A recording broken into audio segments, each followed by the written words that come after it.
First ever factory outlet Mukinda Jewelries, KBHP Somajiguda Suchitra Hanmakonda Kottapet Chandanagar Khammam.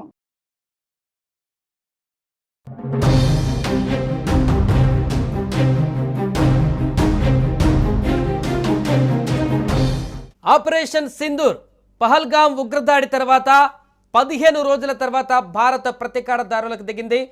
పాకిస్తాన్లో ఉన్నటువంటి ఉగ్రవాద స్థావరాల లక్ష్యంగా missiles ప్రయోగించి అర్ధరాత్రి పాకిస్తాన్ గుండెల్లో నిద్రపోయింది. దీంతో భారత ప్రజలందరూ హర్షిస్తున్నారు. భారత ప్రభుత్వం తీసుకున్నటువంటి నిర్ణయం పైన ఉగ్రవాద స్థావరాలపైన ఎట్ ఎ టైం 9 ఉగ్రవాద స్థావరాలపైన భారత్ నుంచే మిసైల్స్ ద్వారా మొట్టమొదటిసారి మిసైల్స్ని ప్రయోగించిన వాటిని ధ్వంసం చేసినటువంటి చర్య పట్ల అందరూ కూడా ప్రశంసిస్తున్నారు.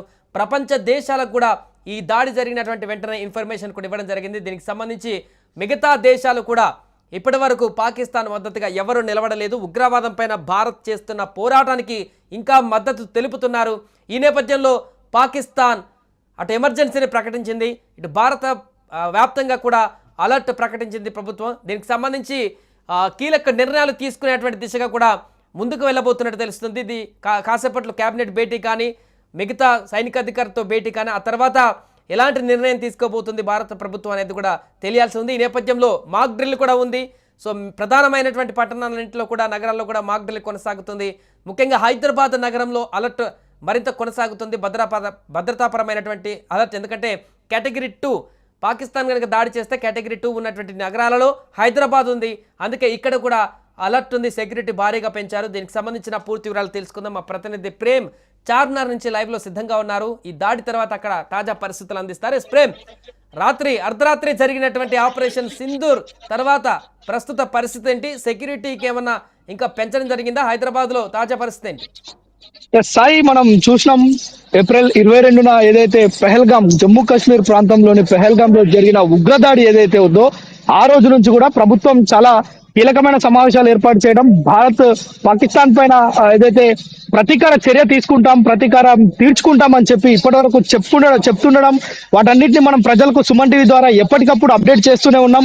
ఏదైతే కేంద్ర ప్రభుత్వం కావచ్చు, రక్షణ శాఖకు సంబంధించిన, భద్రతా వలయానికి సంబంధించిన ఏ అప్డేట్ ఉన్నా మనం ప్రజలకు అందిస్తున్నాం. ఇప్పుడు కూడా తాజాగా అర్ధరాత్రి 1:44 భారత ప్రభుత్వం ఆపరేషన్ పేరుతోటి ఒక కార్యక్రమాన్ని అయితే తీసుకుంది. అంటే భారత్ పాకిస్తాన్ పైన ఈ యొక్క సింధూర్ పేరుతోటి ఈ యొక్క దాడి అయితే నిర్వహించింది. అంటే పాకిస్తాన్ కి చెందిన 9 ఏవైతే ఉగ్ర మూకలు ట్రైన్ అయ్యే ఆ యొక్క సంస్థలు, ఆ యొక్క ప్రదేశాలు ఉన్నాయో వాటన్నిటిపైన ఏకకాలంలో భారత త్రివిధ దళాలు, అటు భారత ఆర్మీ, నేవీ, డిఫెన్స్, ఈ 3 కూడా సంయుక్తంగా చేపట్టిన ఈ యొక్క ఎదురు దాడిలో దాదాపు 100 మందికి పైగా మృతి చెందినట్లుగా మనం చూస్తున్నాం. భారత్ ఒక ధీటైన సమాధానం అని చెప్పొచ్చు. ఇది ప్రపంచంతో పాటు యావత్ భారతదేశం అంతా ఎదురు చూస్తుంది 22 ఏప్రిల్ నుంచి ఈ రోజు వరకు కూడా.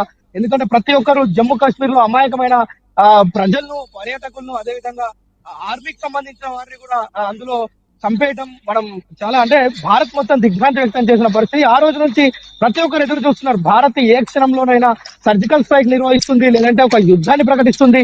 ఆ యుద్ధాన్ని చూసేందుకు కూడా ప్రజలంతా, భారతదేశ ప్రజలు ఆసక్తిగా ఉన్న నేపథ్యం. మరోవైపు పాకిస్తాన్ కి సంబంధించి మనం నిన్ననే మాట్లాడుకున్నాం, నిన్న ప్రజలందరికీ అప్డేట్ చేస్తాం. ఏదైతే పాకిస్తాన్ లోని ఇస్లామాబాద్ లో ఉన్న లాల్ మసీద్ లో మౌలానా అబ్దుల్ ఘాజీ ఏదైతే మాట్లాడడం జరిగింది, మనం చూస్తాం లైవ్ కూడా, అది మనం అందరికి కూడా చూపించడం మన వ్యూవర్స్ అందరికీ. అయితే ఏదైతే పాకిస్తాన్ లో తాజా పరిస్థితి పైన అక్కడున్న మౌలానా అడగడం తోటి ఒక్కరు కూడా చేయకపోగా, అంటే భారత్ కి పాకిస్తాన్ కి మధ్య యుద్ధం వస్తే మీరు ఎటు నిలబడతారు అనే దానికి ఎవరు కూడా సమాధానం చెప్పని పరిస్థితి, తెల్లమొక్కలు వేసుకున్న. ముఖ్యంగా ఈ రోజు సాయంత్రం మాక్ డ్రిల్ కూడా నిర్వహించనున్నారు. మన హైదరాబాద్ లో 4 ప్రాంతాల్లో మాక్ డ్రిల్ నిర్వహించనున్నారు. సో దానికంటే ముందే అర్ధరాత్రి దాడైతే కొనసాగింది. మిసైల్స్ తోటి పాక్ ఉగ్రవాద స్థావరాలపైన దాడి చేసింది. సో ఇప్పుడు ఇది మాక్ డ్రిల్ లాగానే చూడొచ్చా, లేకుంటే అటు పాకిస్తాన్ నుంచి కూడా అక్కడ ప్రధాని ఇంకా ప్రగల్భాలు పలుకుతున్నారు, మేము దాడి చేస్తాం భారత్ మీద అనేటువంటి అంశాలు. ఈ నేపథ్యంలో మాక్ డ్రిల్ కి సంబంధించిన అంశాలు ఏ విధంగా ఉన్నాయి? ఈరోజు సాయంత్రం ఎలాంటి చర్యలు తీసుకోబోతున్నారు?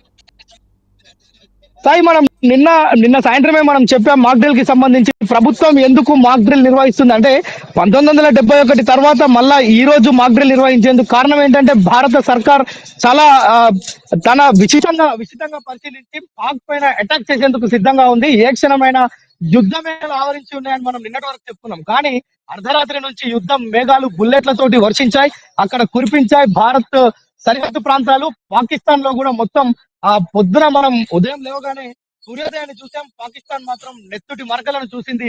ఇది మాత్రం యావత్ భారతదేశం అంతా ఒకవైపు హర్షం వ్యక్తం చేస్తున్న పరిస్థితి. ఎందుకంటే 26 మందిని హతం చేసిన ఉగ్రవాదులకు బుద్ధి చెప్పాలనే దృఢ సంకల్పంతో అటు యావత్ భారతదేశం అంతా ఉంది. త్రివిధ దళాలు ఉన్నాయి, ప్రభుత్వం ఉంది. అన్ని అంటే రాజకీయాలకు అతీతంగా కూడా అన్ని పార్టీలు కూడా ఎప్పుడెప్పుడు అని ఎదురు చూసిన పరిస్థితి. ఇప్పుడు తాజాగా అంటే ఈ రోజు సాయంత్రం 4:30 గంటలకు హైదరాబాద్ లోని 4 ప్రాంతాల్లో మాక్ డ్రిల్ నిర్వహిస్తున్నారు. మాక్ డ్రిల్ ఉద్దేశం ఏంటంటే ఏదైతే యుద్ధం కానీ అత్యవసర పరిస్థితులు ఏర్పడినప్పుడు ప్రజలు ఎలాగ జాగ్రత్తలు తీసుకోవాలి, ఎలా తమను స్వీయ రక్షణ ఎలా చేసుకోవాలి, అంటే సెల్ఫ్ డిఫెన్స్ ఏ విధంగా చేసుకోవాలనేది భారత ఆర్మీ కావచ్చు, డిఫెన్స్ కావచ్చు, వీరంతా ప్రజలకు నేర్పిస్తారు. అంటే ఎవరైతే లోకల్ గా ప్రజలు ఉంటారో వారందరికీ కూడా వాటన్నిటిని నేర్పిస్తారు. ఒకవేళ యుద్ధమే కనుక జరిగితే, బాంబులు కనుక ఇక్కడ వర్షిస్తే, అక్కడ మిసైల్స్ ఇక్కడ ప్రయోగిస్తే మనందరం ఎలాగ జాగ్రత్తగా వ్యవహరించాలనే విషయాన్ని మాక్ డ్రిల్ ద్వారా చేపిస్తారు. అయితే ఈ రోజు సాయంత్రం 4:30 గంటలకు మాక్ డ్రిల్స్ కి కూడా డిఫెన్స్ అకాడమీ మొత్తం అయితే సికింద్రాబాద్, ఏదైతే గోల్కొండ, అదే విధంగా 4 ప్రాంతాలు హైదరాబాద్ లో ఉన్నాయి. ఆంధ్రాలో కూడా వైజాగ్ తదితర ప్రాంతాలు, మొత్తం దేశవ్యాప్తంగా 244 పాయింట్స్ ని ఇక్కడ మనం చూసాం. అంటే ఇక్కడ మొత్తం ఏర్పాట్లు చేస్తున్నారు. అంటే ఇదే సందర్భం, యుద్ధం కనుక వస్తే ప్రజలు ఏ విధంగా సిద్ధంగా ఉండాలి, ప్రజలు ఏ విధంగా తప్పించుకోవాలి, ఎప్పుడు లైట్లు ఆర్పివేయాలి, ఎందుకు లైట్లు ఆర్పివేయాలి, వీటన్నిటి విషయాలు, బంకర్లు క్లీన్ చేసుకోవాలా, ఇలాంటి విషయాలన్నీ చెప్పేందుకే ఈ యొక్క మాక్ డ్రిల్ ఏర్పాటు చేశారు. అయితే మాక్ డ్రిల్ కంటే ముందే ఈ యొక్క యుద్ధం అనేది ప్రారంభం కావడం, పాకిస్తాన్ పైన ఏదైతే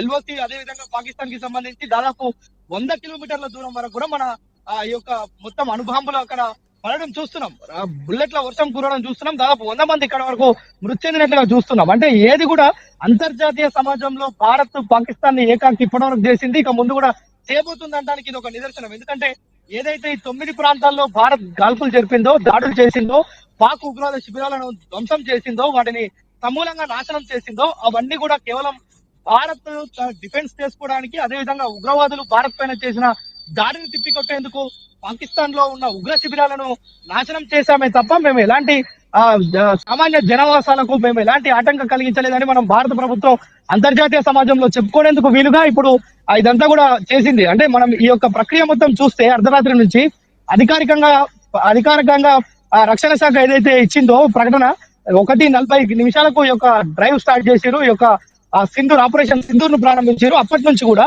దాదాపు జరిగిన ఈ కాల్పుల్లో పాకిస్తాన్ ఉగ్ర యొక్క ఏదైతే శిబిరాలు ఉన్నాయో వాటన్నిటిని నేలమట్టం చేశారు. అంటే భారత్ కేవలం ఉగ్రవాదం మీదనే పోరు చేస్తుంది తప్ప అక్కడున్న సామాన్య ప్రజల్లో, పాకిస్తాన్ ప్రజల్లో కల్లడం పిల్లడం చేయాలనేది భారత్ ఉద్దేశం కాదు అనేది అంతర్జాతీయ మార్కెట్ లో చెప్పే సుస్పష్టమైన వైఖరి భారత ప్రభుత్వం వద్ద ఉంది. మరోవైపు రాత్రి నుంచి ప్రజలంతా కూడా ఎదురు చూస్తున్నారు. ఈ యొక్క జై భారత్, భారత్ మాతకి జై అని అంటూ నినాదాలు చేస్తూ ఇప్పటికే రోడ్ల మీద వచ్చి సంబరాలు జరుపుతున్న పరిస్థితి. ఎందుకంటే ప్రతీకార చర్య ఏ విధంగా ఉంటుంది, పాకిస్తానే కాదు ప్రపంచ దేశాలు చూడాలని భారత ప్రజలు కోరుకున్నారు. అదే విధంగా భారత ప్రభుత్వం కూడా స్పందించి దానిపైన ఏదైతే ఖచ్చితమైన పాయింట్లు 9 ఎంచుకున్నారో అక్కడ ఉగ్రవాద శిబిరాలు, ఉగ్రవాద సంస్థలు ఉన్నాయనే ఒక సుస్పష్టమైన దాడులు నిర్వహించారని మాత్రం చెప్పుకోవచ్చు. Sai right, thank you Prem. So మొత్తానికి పహల్గామ్ దాడి తర్వాత అర్ధరాత్రి నిన్న ఆపరేషన్ సింధూర్ పేరుతో ఉగ్రవాద స్థావరాలపైన భారత సైన్యం దాడి చేయడం పట్ల పూర్తిగా రివెంజ్ తీర్చుకున్నట్టుగా, సక్సెస్ఫుల్ ఆపరేషన్ చేసినట్టుగా అయితే మనకు కనపడుతుంది. దీనికి సంబంధించి యావత్ భారతదేశ ప్రజలు హర్షం వ్యక్తం చేస్తున్నారు. ఇంకా అక్కడున్నటువంటి ఉగ్రవాద శిబిరాలను పూర్తిగా సమూలంగా నిర్మూలించాల్సిన అవసరం ఉంది. ఖచ్చితంగా ఇప్పుడు తీసుకున్నటువంటి చర్య చాలా గర్వకారణం. భారత ప్రభుత్వం తీసుకున్నటువంటి ఈ చర్య చాలా బాగుంది. ఇంకా కూడా పాకిస్తాన్ మూలాల్లోకి వెళ్ళి ఆ ఉగ్రవాదాన్ని పూర్తిగా సమూలంగా నిర్మూలించడానికైనా కూడా సిద్ధపడాలంటూ కూడా చాలామంది అభిప్రాయాన్ని వ్యక్తం చేస్తున్నారు. ఏదేమైనా దీనికి సంబంధించి ప్రస్తుతం పాకిస్తాన్ ఇప్పటికే బార్డర్లో విచ్చలవిడిగా కాల్పులు జరుపుతూ అక్కడున్నటువంటి బార్డర్లో స్థానిక అమాయక ప్రజలను కూడా అక్కడ చంపేసే ప్రయత్నం చేస్తున్నట్టుగా వార్తలు వస్తున్నాయి. అటు మన బలగాలు కూడా ధీటుగా అట్నుంచి కాల్పులను తిప్పికొడుతున్నారు. ఏదేమైనా కూడా ప్రస్తుత ఉద్రిక్త పరిస్థితుల్లో ఇంకా నెక్స్ట్ భారత్ ఏం తీసుకోబోతుంది, అటు పాకిస్తాన్ ఎలాంటి కవ్వింపు చర్యలకు పాల్పడబోతుంది అనేది ఆసక్తికరంగా మారింది. సుమన్ టీవీలో మీ పర్సనల్ అండ్ బిజినెస్ ప్రమోషన్స్ కోసం కింది నెంబర్కి కాంటాక్ట్ చేయండి.